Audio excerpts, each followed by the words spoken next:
Les plantes médicinales sont-elles menacées?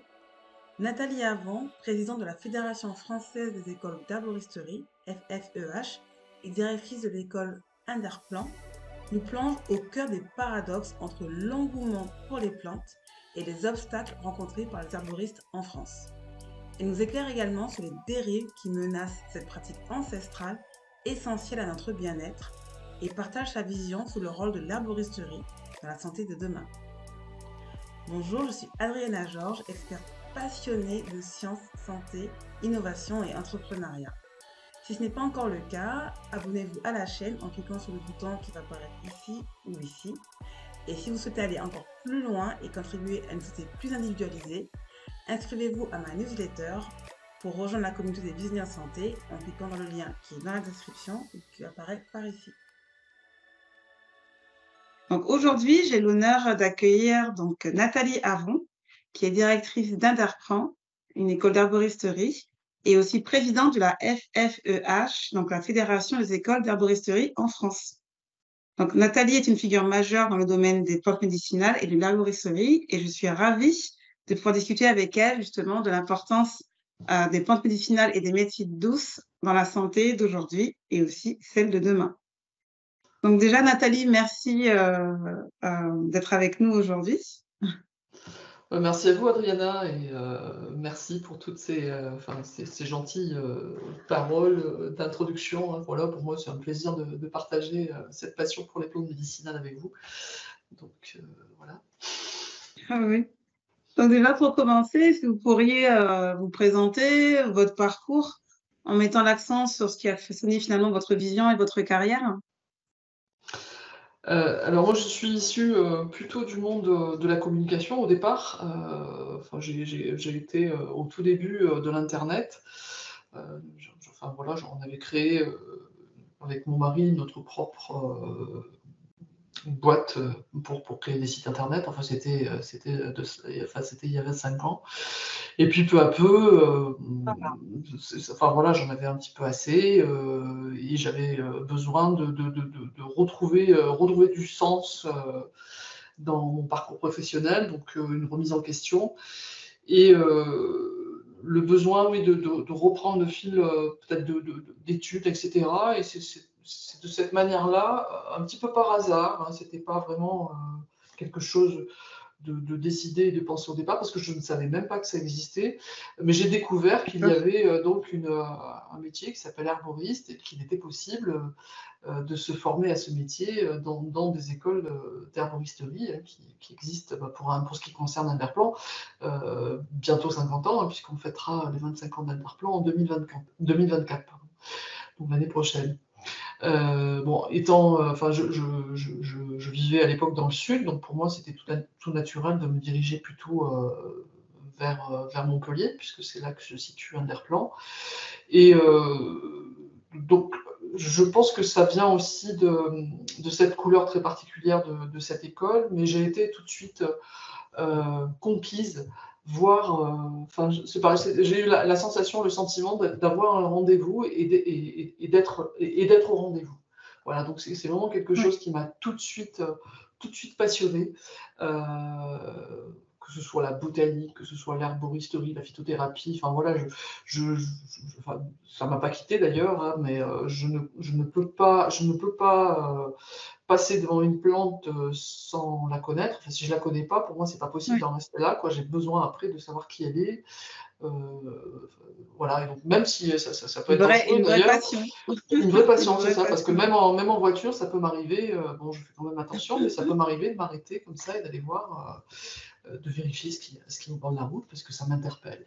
Une vraie passion, oui, oui, tout à fait. Et puis, j'ai eu la chance d'être enseignée aussi par deux personnalités absolument incroyables, que sont Claudine Lu et Vin Lu, donc son époux, qui ont créé l'école, et qui, à eux deux, ont construit un contenu, un parcours pédagogique assez atypique, assez original, mais qui est tout à fait euh, logique, hein, c'est-à-dire bon, apprendre l'herboristerie, la phytothérapie, la botanique, etc.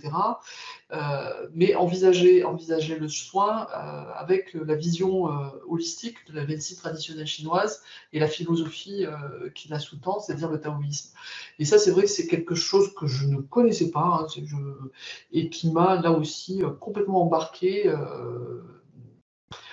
sur un chemin que j'ai trouvé tout de suite passionnant et qui continue de me nourrir, quoi, vraiment.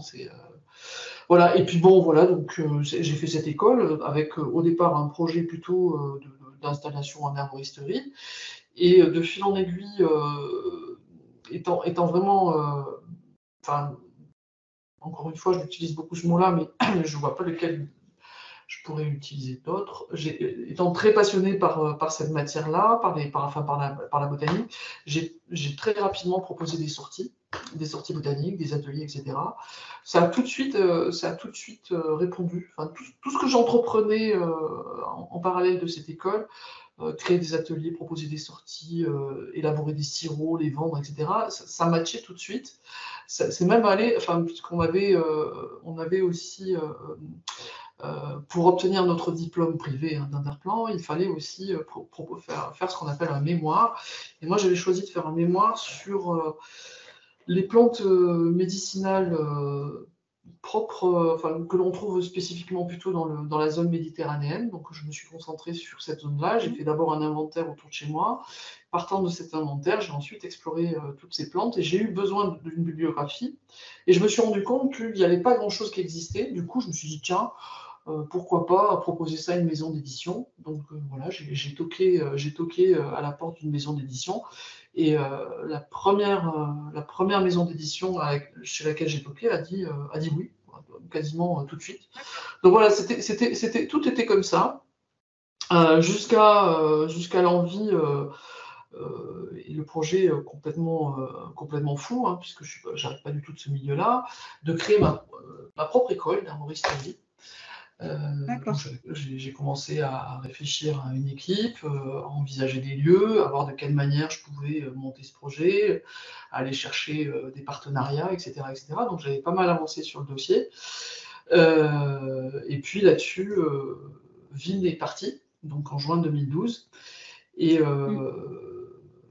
Mm. j'ai tout naturellement proposé à Claudine, avec qui j'ai échangé lors du départ de Vine sur l'école et le devenir d'Interplan, et qui se posait beaucoup de questions justement à ce propos. Donc je lui ai proposé tout naturellement de l'accompagner pour faire en sorte que Interplan continue son bout de chemin, quoi, son chemin continue Ouais. d'exister. Voilà, donc c'est comme ça que je me suis retrouvé d'abord en co-direction avec Claudine sur l'école d'Interplan, et depuis quelques années, Claudine a levé le pied, elle n'enseigne plus, et elle consacre l'essentiel de son temps à la rédaction d'ouvrages. Bon, Mm. évidemment, nous continuons d'échanger sur les grandes directions que nous donnons à Interplan, mais bon, voilà, j'assume la quasi-totalité de la direction depuis quelques temps. Voilà. Voilà pour mon D'accord. parcours, hein. Et par rapport à la Fédération française des collaboristes, d'où est venue cette idée? Comment est-ce que vous pouvez nous expliquer un peu la genèse de cette fédération? Oui, bien sûr. Alors, les différentes écoles, il y a 5 écoles donc, qui ont créé et qui font partie de cette fédération, se rencontrer de manière assez régulière lors d'événements tels que celui de la Fête des Simples, organisé par les paysans herboristes. Et tout naturellement, nous échangerons à l'heure de l'apéro. Enfin voilà, donc on se rendait compte qu'on avait, Oui, on avait tous et enfin, les mêmes les mêmes envies envies, les de mêmes faire avancer les enjeux, choses, les voilà, mêmes les enjeux, mêmes oui. enjeux. Et tout naturellement, nous est venu à l'idée de nous fédérer, quoi, de nous rassembler pour travailler ensemble sur prioritairement la reconnaissance du métier d'herboriste. Voilà, donc c'était en 2014, donc là aussi, on va fêter un anniversaire en 2024. Ce sera le 10e anniversaire Oui. de la Fédération des écoles d'herboristerie. Alors, c'est Patrice de Bonneval qui a été au départ président de cette fédération. Et bon, il a senti aussi que c'était le moment pour lui de lever le pied il y a quelques années. Et il m'a demandé de prendre le relais, quoi, voilà, en tant que présidente. Donc, rôle que j'assume depuis, je crois, je dois faire 3-4 ans, quoi, à peu près. Voilà. Voilà, D'accord. voilà. Et du coup, en quoi ça consiste, au niveau de la fédération? Quels sont les, vous vous rencontrez plusieurs fois par an? Vous avez On se rencontre, on des essaie de se événements en rencontrer. commun? Voilà, comment ça se passe? On essaie de se rencontrer à minima une fois par an, physiquement.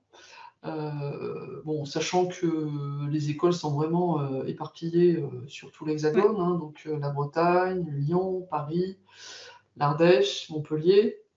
Donc c'est pas évident de ouais, se retrouver, ça nécessite quand même une certaine logistique, mais on s'y attache parce que c'est très très important.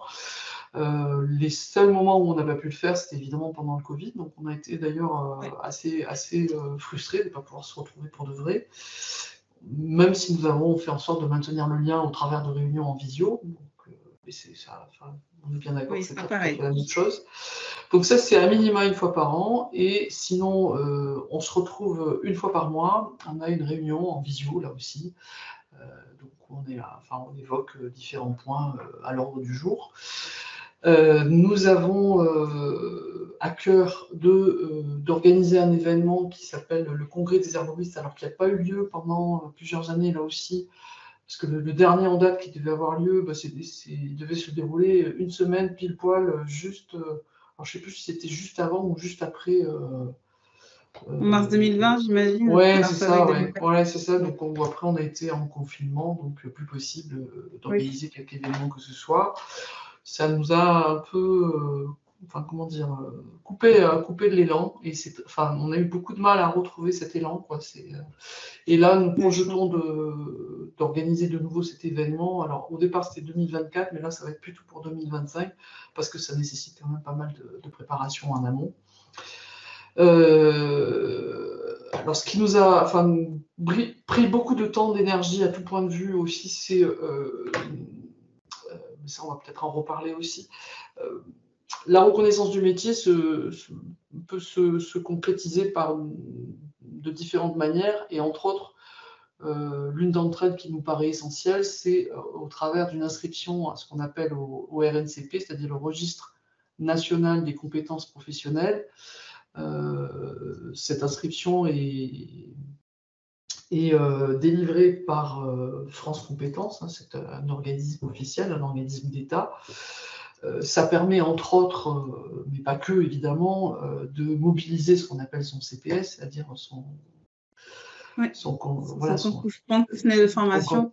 c'est ça. Ah, parce que c'est vrai Donc que le métier d'arboriste, si je me trompe pas, je crois depuis le maréchal Pétain, on peut plus officiellement être herboriste, sauf ceux qui l'étaient avant, je crois, qui c'est pouvaient ça, oui, encore avoir cette appellation. la dernière en date est morte il y a déjà quelques années, donc il n'y a plus du tout Ouais, d'herboriste, en tout cas officiel. d'accord. Donc effectivement, nous n'avons plus le droit de nous qualifier d'herboriste dans la pratique professionnelle.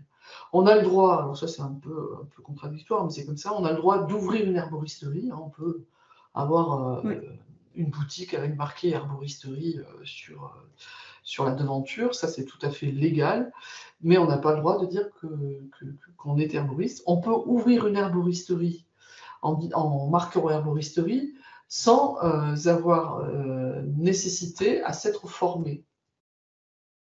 ah d'accord, en plus. Oui, donc ça, Voilà, d'accord. Donc ça, c'est pas idéal, oui. voilà, c'est une des raisons essentielles ce qui nous concerne, de faire reconnaître cette profession au travers d'un référentiel métier et d'un Oui, référentiel de compétences, et par là même d'un référentiel de formation. Surtout que, compte tenu de cet intérêt exponentiel, de plus en plus de monde de se soigner avec des produits oui, naturels, on trouve absolument de tout et de n'importe quoi, non seulement sur Mmh. internet, mais pas que.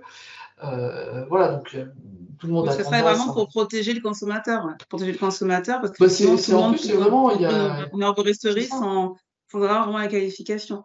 Mais c'est c'est ça. typiquement français ou c'est Ah, bah, en c'est très Europe franco-français, en là. Oui, Europe oui. ou ailleurs en Bah, Europe, il y a ça existe oui, oui, oui, alors la la France, c'est qualification d'herboriste?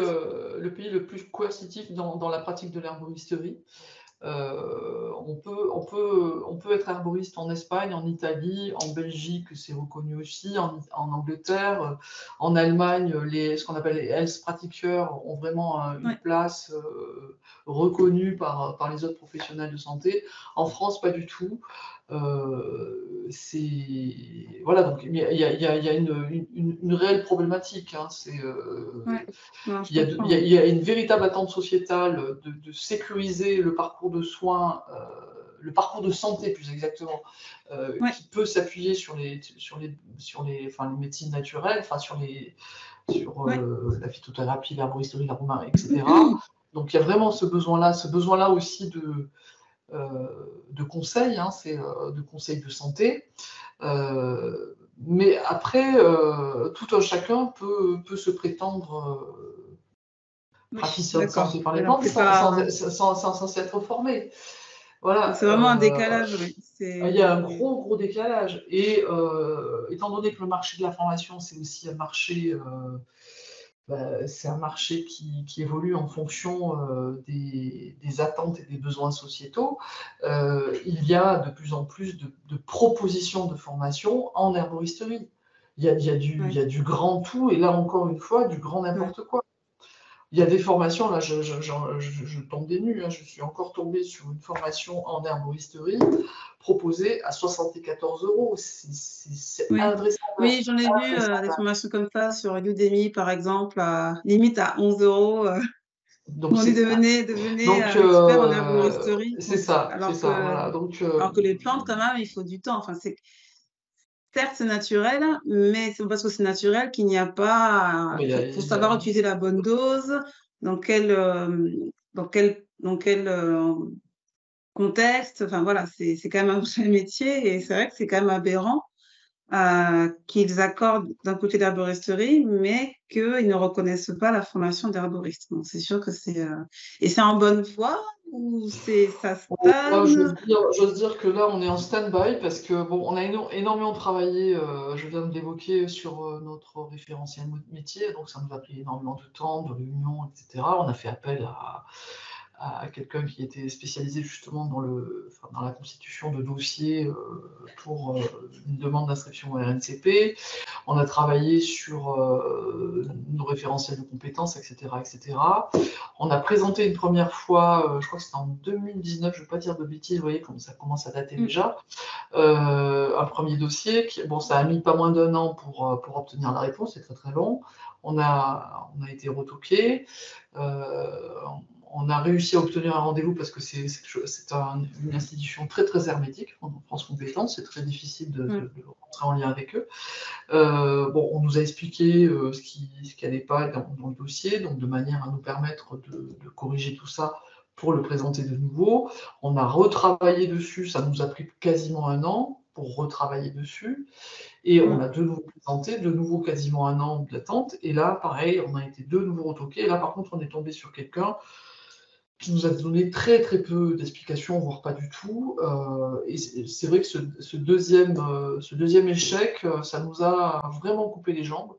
Ouais, je Là, comprends. on s'est dit qu'on allait attendre pour repartir Mmh. sur la constitution d'un nouveau dossier pour le redéposer. Parce que j'ai l'impression qu'en fait, les raisons pour lesquelles le dossier n'est pas accepté, ça nous dépasse, quoi, et qu'on aura beau essayer Oui, de faire quelque chose c'est peut-être il y a peut-être, je pense en fait, là, le décalage que je vois finalement, c'est comme, vous dites, l'engouement pour tout ce qui est médecine naturelle, notamment les plantes. Parce que quelque part, les médicaments, quelque part, viennent des plantes à la base, hein, même s'ils Mmh les mh. ont réduits au principe actif. Donc il y a un décalage entre ça Et finalement, il y a quand même les lobbies qui essayent au maximum finalement de montrer les limites des plantes. Je vois par exemple au niveau réglementaire, ça se durcit, j'ai l'impression de plus en plus. Je prends l'exemple de l'huile essentielle de lavande, ils essaient de plus en plus de dire que c'est dangereux. Enfin, il y a pas mal de choses comme ça. Donc, je sais pas, qu'est-ce que vous en pensez, vous, de comment vous le ressentez ça, le fait qu'il y ait ces deux niveaux, Bah, des c'est consommateurs qui sont en demande et en même temps des ouais, lobbies qui essayent absolument de peut-être de, je dirais peut-être pas jusqu'à dénigrer, mais en tout cas de réduire l'impact que peuvent avoir les plantes justement sur la santé. Je sais pas comment vous vivez ça. oh, bah, enfin, je pense qu'il y a plusieurs postures, hein. Bon, il y a une chose déjà dont il faut tenir compte et avoir en tête, c'est que le marché du complément alimentaire, c'est un marché qui représente une croissance à 2 chiffres. Mm. Donc potentiellement, énormément de business à faire, quoi. Enfin, moi, je veux dire, Mm. c'est une réalité, quoi. Ouais. Et j'ose supposer que bah, il n'est pas question pour certains lobbies, effectivement, de laisser s'échapper ce marché Cette potentiel. part de marché. Ouais. Voilà, c'est Mm. ça. Donc après, on va utiliser d'autres prétextes, hein, la méconnaissance des interactions médicamenteuses, par exemple, alors que ça fait partie, et on s'y attache vraiment, vraiment dans nos écoles, hein, sur Mm. les interactions entre. Je pense que même euh, les élèves qui passent dans nos écoles bénéficient peut-être d'une information beaucoup plus actualisée, beaucoup plus pertinente, beaucoup plus complète que quelqu'un qui va en fac de pharma où les plantes médicinales ne sont quasiment plus enseignées. Donc là, on leur enseigne les plantes, mais on les met toujours en alerte sur les interactions médicamenteuses, hein. C'est vraiment quelque chose qu'on Ouais. rabâche pendant 3 ans, voire 4e année. Donc là, il y a cette réalité, effectivement. Après, moi, ça ne me dérange pas que on, on devienne de plus en enfin qu'on mette un point d'alarme sur l'utilisation des huiles essentielles, parce que je pense qu'il y a une tendance de la part du public, étant donné que c'est quelque chose qui vient des plantes, qui est parfumé, qui sent bon, Oui, qui est etc. naturel. Ouais. C'est naturel. Bah, il y a plusieurs attitudes face à ça. On a tendance à en acheter énormément et de les laisser dans les placards sans les utiliser. Or, ça a un impact sur la ressource considérable. L'aromathérapie, ça Mm. nécessite énormément de ressources. Et Donc malheureusement, c'est dommage. Ouais. Ouais, ouais, c'est dommage voilà. de Et puis, de laisser. une façon aussi de pas, enfin, voilà, de pas prendre en compte la dangerosité de l'huile Mm. essentielle. Et je ne parle pas forcément des huiles qui sont des plantes neurotoxiques ou quoi que ce Mm. soit. Ce sont des plantes, si vous déplacez la dose, bah, ça peut être tout à fait dommageable, hein. Il y a eu Oui, des moi, ça me rappelle une amie qui avait dit que la menthe poivrée, c'était bon, l'essentiel de menthe poivrée pour les migraines. Et elle s'est dit que le plus, c'était le mieux. Et en fait, elle s'est carrément badigeonnée tout le front avec. Mhm. Et bien entendu, c'était en journée, elle a été au soleil ensuite. Et du coup, elle s'est retrouvée avec une tache noire. Enfin, voilà, elle n'était pas bien. Ouais, Et je dis, c'est mais non, volé, non, ouais. c'est avec parcimonie. On s'en met Voilà. pas, on s'en badigeonne pas. Mhm. Voilà, c'est pas une huile végétale, en fait. C'est C'est très ça. concentré, l'huile essentielle. Ouais, je Voilà, comprends. hein, donc Et d'ailleurs, comment est-ce que vous voyez l'interaction finalement entre justement les médecines douces, les plantes, avec des choses plus modernes, entre guillemets, comme la médecine conventionnelle, et tout ce qui se développe aujourd'hui pour que les consommateurs deviennent un peu plus acteurs de leur santé. Donc, il y a pas mal de choses, des montres connectées, des tensiomètres, il y a pas mal de choses qui se développent. Vous parlez des formations, mais il y a beaucoup de coachs et tout qui accompagnent pour prendre soin de sa santé. Ça bouge quand même. Comment vous voyez justement le positionnement justement de toutes ces médecines en fait euh, complémentaires? À quel moment? Enfin, Moi, Les je trouve meilleurs que amis du monde ou c'est plutôt un dans certaines circonstances, plutôt l'autre dans d'autres circonstances? moi, je trouve que de toute façon, d'une manière générale, on a plutôt intérêt à être dans la collaboration, dans la co-construction. Euh, Nous, l'un de nos leitmotivs aussi auprès des personnes qui viennent se former chez nous, c'est essayer dans la mesure du possible, parce que parfois c'est fermé et c'est comme ça, de tisser du lien avec les professionnels de santé en place, de créer du réseau, d'échanger. Parce que c'est pas, ils ne sont pas là pour prendre la place d'un professionnel de santé, c'est pas du tout l'idée. Donc, la santé connectée, pourquoi pas? C'est vrai que dans les milieux ruraux, c'est de plus en plus présent. On peut aller à la pharmacie, avoir une consultation en À visio. distance. Bon, je pense qu'il y a quelque chose. Enfin, moi, il me semble que le contact humain, l'échange, enfin voilà, les ressentis ne sont pas du tout les mêmes de part et d'autre. Et j'y reviens, hein, mais je pense que si on a la possibilité de créer des espaces dans lesquels on ouvrira à ces échanges et à ces liens, on peut devenir complémentaire justement à la médecine conventionnelle, mais pas que. Le tout connecté, le coach de santé, je pense que si on a quelqu'un qui est, euh, qui est bien formé, qui est bien accompagné. C'est pour ça aussi que nous, on forme à l'élaboration de différentes formes galéniques, de manière à pouvoir transmettre ça aussi. C'est aussi de la sensibilisation.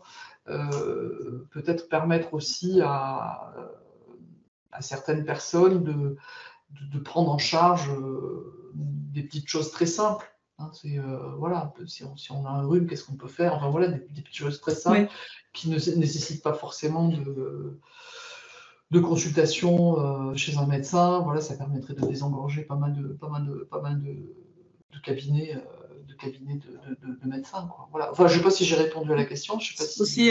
Aussi pour la prévention aussi, j'imagine. Oui, bien sûr, la prévention, hein, Euh, évidemment. Tout à fait. D'accord. Et du coup, comment vous envisagez l'avenir des écoles d'arboristerie, et la formation? Parce que j'imagine qu'au fur et à mesure, elle a dû évoluer au fil des années.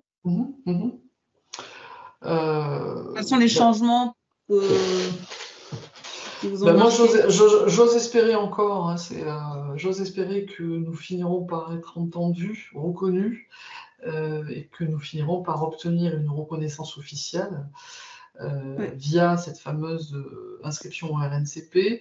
Bon, il y a eu une démarche parallèle qui a été faite aussi par le sénateur Joël Labbé, qui nous a accompagnés pendant pas mal de temps, donc qui a fait tout un travail, qui a mis en place une commission parlementaire autour du métier, autour des métiers plus exactement de l'herboristerie. Donc là, ce serait plus une reconnaissance avec une réhabilitation du diplôme. Donc ça se passerait par un texte de loi, etc. Donc ce sont deux choses parallèles.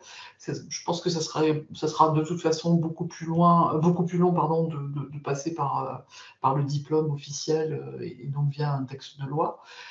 Mais si déjà on arrivait à atteindre cette première marche d'inscription au RNCP, ça donnerait du sens, évidemment, aux personnes qui viennent se former chez nous, mais pas que. Ça permettrait une véritable reconnaissance de ce métier et ça éviterait sans doute Les des dérives. abus, des dérives. Voilà, quelqu'un qui s'est formé dans une école, qui a passé 3 ans, voire 4 ans de son temps, je pense que derrière, il est vraiment véritablement monté en compétence, surtout que voilà, on a des examens avec des jurys professionnels. Pas mal de nos élèves ont créé leur propre herboristerie, ont une activité professionnelle. Donc ça, c'est ma vision des choses. J'espère que ça finira par se produire. Et puis, nous sommes aussi à l'initiative de la création d'un groupement professionnel ce qu'on appelle d'herboriste de comptoir, c'est-à-dire c'est l'herboriste qui va pratiquer son métier au sein d'une herboristerie et qui va pratiquer le conseil de santé derrière un comptoir. Hein, voilà, c'est-à-dire Oui. c'est finalement l'herboriste tel qu'il était et tel qu'il existe encore aujourd'hui avec des compétences qui ont sûrement un petit peu bougé, mais voilà, donc au travers de ce groupement professionnel, ben, ça permettra à la profession d'être reconnue de par les politiques et aussi du point de vue des utilisateurs. Voilà, ce métier, il existe, il faut lui donner sa place et en faire parler, quoi. Voilà. Voilà, donc nous, on bosse avec eux aussi dans l'élaboration de leur charte, etc., une évaluation de leurs compétences. Et oui, nous, on continue de bouger. Hein. Là, récemment, donc on a finalisé ce travail à la fin du printemps dernier.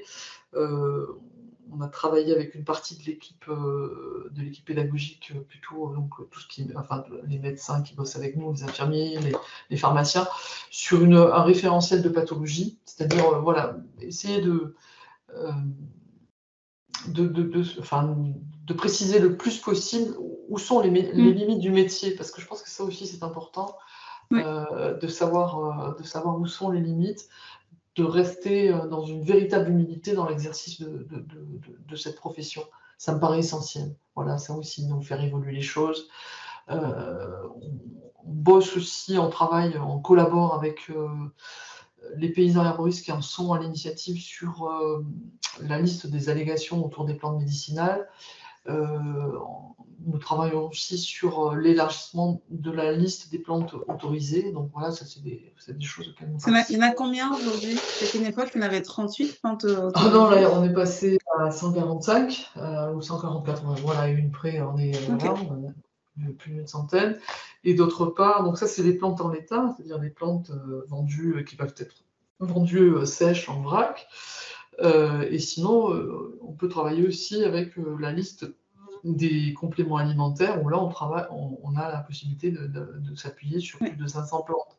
Donc, on a une très D'accord. très large Donc, quand même palette, le donc choix. ça va. Ouais, mais on a de quoi travailler, quoi, ça c'est sûr. Et en parlant d'avenir, on ne peut pas nier le réchauffement climatique. Tout le monde en parle, on le vit en ce moment, parce qu'il fait quand même très Mhm. chaud en ce moment en France. Selon vous, quel sera l'impact de ce réchauffement sur les plantes? Parce que, mine de rien, elles sont aussi impactées, ces plantes. Vous parliez justement de ne pas gaspiller les huiles essentielles qui ont beaucoup de ressources. Du coup, est-ce qu'il va falloir un peu réguler l'utilisation de ces plantes? Est-ce qu'on va changer de type de plante? Pour la Méditerranée, Mm. est-ce qu'il y aura un impact, en fait, de ces Mais je pense changements qu'on climatiques? peut déjà observer cet impact. Hein. Il y a certaines plantes qui commencent à disparaître. Alors, pas uniquement du fait du réchauffement climatique, mais justement parce que elles sont trop cueillies, on ne respecte plus leur cycle, en fait, etc. Je pense entre autres à l'arnica, donc ce sont des plantes qui font maintenant l'objet de protection de haut niveau. Alors, l'un des fondements de notre enseignement, c'est aussi justement une sensibilisation au respect de la ressource, Ouais, c'est-à-dire vraiment prendre soin, alors à tout point de vue, hein, c'est-à-dire prendre soin de la plante, travailler que avec des plantes de qualité qui ont été produites, cueillies par des personnes qui utilisent des process justement respectueux, ouais. qualitatifs, respectueux. Mmh. Éviter que la plante ait fait des milliers de kilomètres pour arriver jusqu'à nous. Donc privilégier les réseaux de proximité, travailler avec des paysans, des cueilleurs de son proche environnement. L'herboriste en a la possibilité, et ça c'est plutôt bien, ce qui n'est pas le cas des pharmaciens. On ne va pas rentrer dans ces détails-là, sinon ce sont Ouais. des détails trop techniques. Et, être dans un conseil où l'on va pondérer évidemment l'utilisation de la plante. C'est pas la peine de faire des listes, enfin, je sais pas, de 10, 20, 30 plantes. Parfois, avec Ouais. seulement une ou deux ou trois, enfin une tisane, peut-être un macérat glycériné de bourgeon, on va arriver à soigner. C'est pas la peine d'avoir quelque chose, une armoire pleine de choses dont on ne va pas se servir. Oui, c'est ce Voilà, que j'avais ça, apprécié, c'est ce que j'avais apprécié durant ma formation à Interplan. Effectivement, c'est ce côté, optimale, en disant à un moment donné, pas la peine de sortir l'artillerie lourde. On Non, choisit deux, trois voilà, 2-3 plantes bien choisies ou mélange de ça plantes bien suffit. choisis, Mm, et c'est mm, tout. mm. Comme ça, à la limite, on peut voir qu'est-ce qui fonctionne moins bien C'est ça, et on ouais. sait à quoi c'est dû. Alors que si on mélange trop, finalement, on ne sait plus finalement qu'est-ce que et je crois qu'en plus, des fois, il y a des effets qui s'annulent finalement à vouloir, en faire trop. Oui, oui, tout à fait, bien sûr. Oui, Finalement, oui, non, ça c'est vraiment. On a même un cours hein, là-dessus hein, ouais, qui est donné par Aline Mercant, hein, qui a écrit un bouquin justement Comment pratiquer l'herboristerie dans le respect de la ressource. Donc ça, de toute façon, ça me ouais, paraît essentiel aujourd'hui. Voilà, bon, je pense que la plupart des personnes qui viennent, qui suivent notre formation sont déjà sensibilisées à cette question-là. Mais bon, on enfonce les portes, on continue, on continue. Quand voilà, quand on est ce qu'on appelle en herborisation, c'est-à-dire en sortie, on évite que ça se traduise par des cueillettes, parce que parfois on peut arriver à faire des stages où on est un peu plus d'une centaine. Donc s'il y a 100 personnes qui vont cueillir sur un même lieu, ça commence à impacter considérablement le lieu en question. Donc là, voilà, c'est pareil. Donc on observe, on ne cueille pas. Mais voilà, c'est vraiment quelque chose qui nous tient à cœur. Ça fait partie de notre ouais. enseignement. Puis oui, ça va bouger, bien sûr. Les plantes, petit à petit, voilà, la culture du romarin se porte très très bien plus haut. Enfin, on n'est plus du tout dans le sud de la France. Enfin voilà, ça commence à remonter. Hein. Moi, j'habite en Ardèche, on Mmh. entend les cigales, alors que je suis à 800 mètres. Donc, ça fait un peu bizarre, quoi. Oui, donc ça va bouger, il va falloir s'adapter. Voilà, et donc ça, il faut se tenir prêt, ça, c'est certain. C'est certain. D'accord. Et que conseillerez-vous à quelqu'un justement qui a envie de se lancer dans les plantes, se dit: «Tiens, je veux me former», quelles sont les différentes possibilités en fait après, avoir fait une école d'herboristerie? Alors, Noter, on peut monter son herboristerie, on peut finalement travailler dans une herboristerie et conseiller. Il y a d'autres, on peut, je pense, être producteur aussi de mémoire. on peut aussi être ce qu'on appelle praticien de santé, hein, donc je dis bien praticien de santé par les plantes, Oui, c'est-à-dire qu'on va proposer un espace de santé, hein, j'utilise les mots adéquats, oui, où on va faire du conseil, tout simplement, hein, c'est-à-dire au même titre que si vous aviez suivi une formation en médecine traditionnelle chinoise, vous ouvririez un ouais. espace de soins en médecine traditionnelle chinoise. Donc voilà, on Ou, peut proposer. ou un éducateur de santé en naturopathie, c'est un peu l'équivalent aussi. C'est un peu l'équivalent aussi, oui, bien sûr. Mmh. Alors nous, enfin en tout cas, non, même dans toutes les écoles, euh, nous ne formons pas à la culture des plantes. D'accord. D'accord. Euh, Et nous apprendre à les formons, reconnaître et les utiliser, c'est ça? c'est ça, voilà. Donc nous formons comment reconnaître les plantes. Comment les cueillir? Alors ça paraît bête de dire ça, mais Oui, mais il c'est faut le faire important. correctement. Voilà, donc c'est important déjà de se renseigner sur l'état de la ressource. Est-ce que la plante que je vais cueillir, elle est protégée ou pas? Est-ce que ce champ est privé? Ça paraît encore Bien c'est sûr. pas idiot, mais il y a de plus en plus de cueillettes sauvages, et il faut le savoir. Hein, quand je dis Ouais. sauvage, c'est sauvage. Hein, il y a la culture, enfin la cueillette de la gentiane en Aubrac, c'est gravissime. Il y a des petits camions qui débarquent à la tombée de la nuit, qui arrachent les pieds de gentiane. Carrément. Ils font, ah oui, c'est ce qu'on appelle un carnage, quoi. Et du coup, là, D'accord.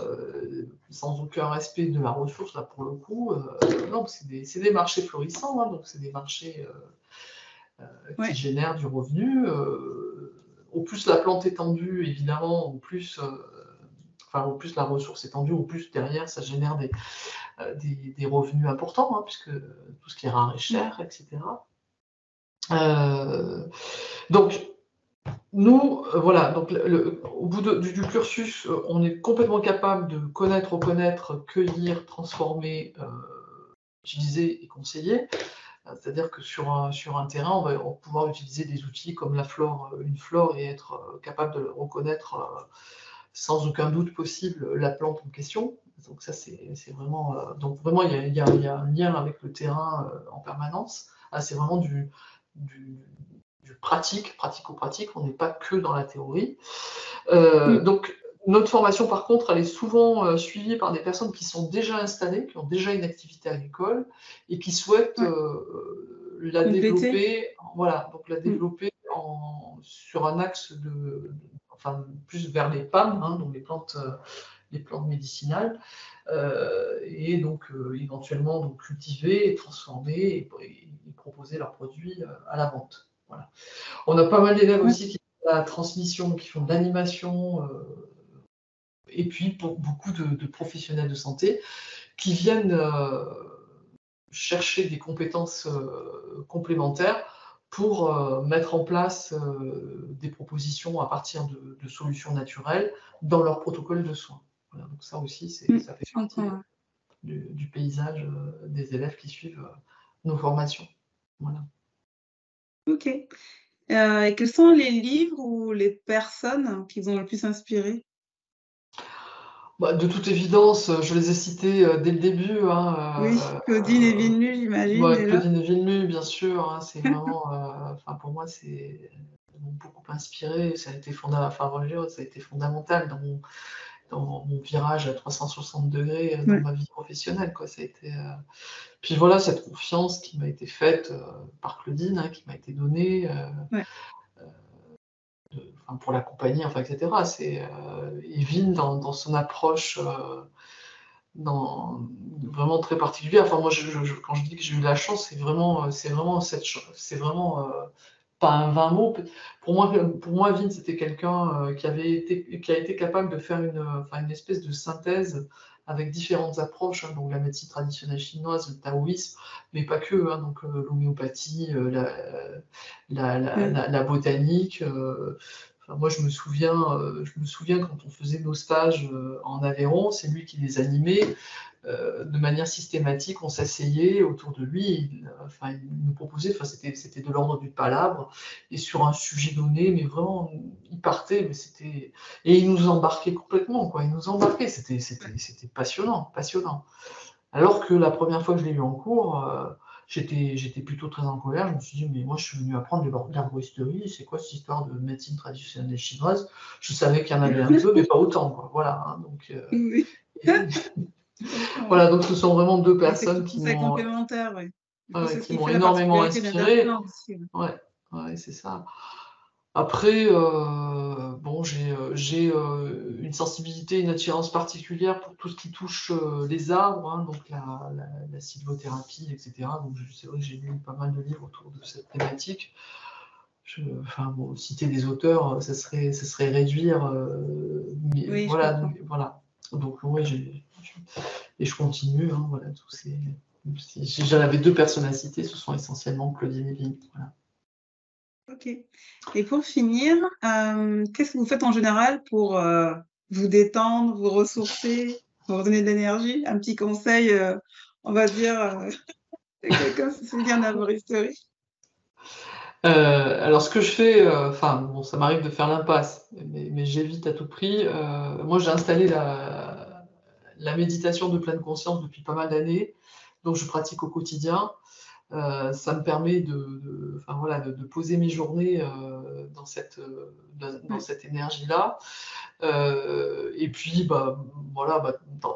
dans la suite logique, moi je vais me ressourcer, en allant.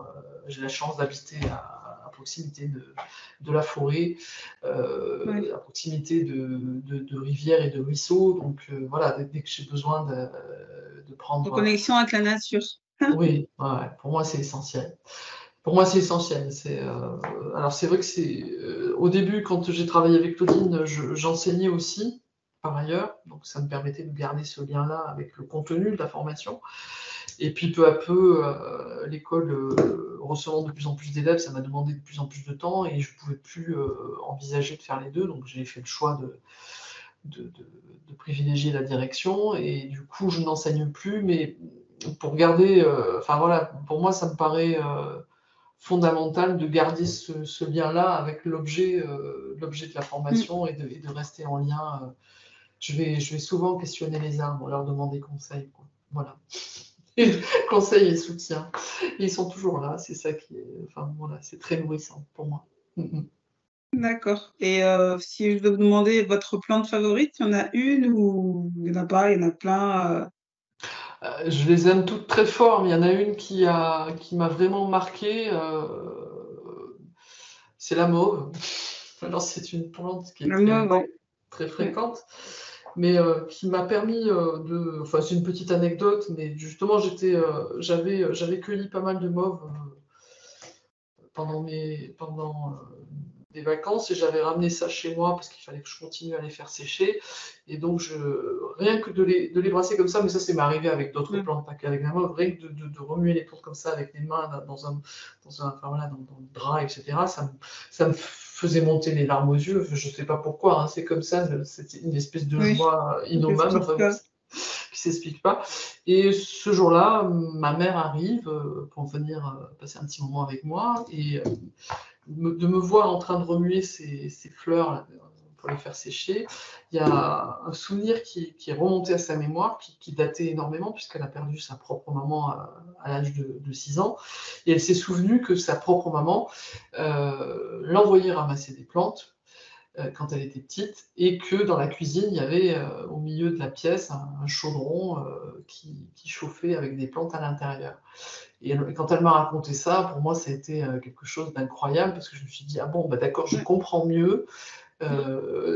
mieux ce qui s'est passé pour Ma moi. passion, voilà, la Voilà, passion des cette plantes. espèce de rendez-vous que j'avais et auquel j'ai été présente, quoi. Voilà. Donc, comme cette plante, c'était la mauve, voilà, c'est une plante qui m'a fait un signe énorme et voilà, avec laquelle j'ai beaucoup de liens, quoi. Voilà. Je la trouve très belle Ok. en plus, elle est magnifique. Oui, et moi je trouve que c'est un côté un peu apaisant. Enfin, il y a tellement de propriétés. C'est vrai que la mauve, ouais, c'est une plante aussi que j'aime beaucoup. Mais en tout cas, bah, merci beaucoup. Merci infiniment, Nathalie, d'avoir partagé votre expertise, votre vision. C'est vraiment très inspirant et j'espère vraiment que votre engagement en faveur justement de la reconnaissance d'une petite arboriste, que ça va finir par aboutir.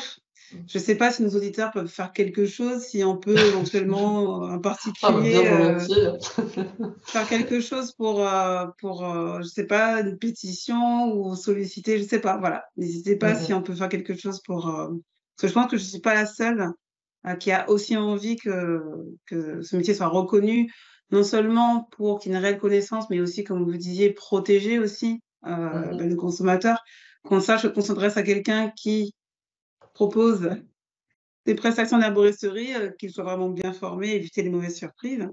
En tout cas, mais je suis convaincue, voilà, avec la persévérance, que ça va finir par payer. En tout cas, j'espère.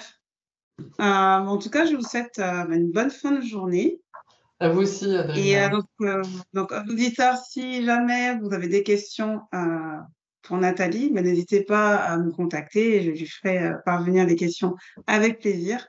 Donc, il faut les poser notamment soit dans les commentaires de la vidéo, du podcast, ou sinon utiliser le lien qui sera dans la description. Et je serai ravie de vous mettre en relation avec Nathalie. J'espère que cette interview vous a plu. Si c'est le cas, n'hésitez pas à liker la vidéo et à m'en faire part dans les commentaires. Et si vous souhaitez aller plus loin et devenir vous aussi un visionnaire santé et contribuer à la santé de demain, je vous invite à rejoindre la communauté des visionnaires santé en vous inscrivant sur le lien qui est dans la description et qui apparaît aussi ici. Je suis Adriana Georges et je vous dis à bientôt pour une prochaine vidéo pour explorer la santé d'aujourd'hui, pour imaginer et contribuer à la santé de demain.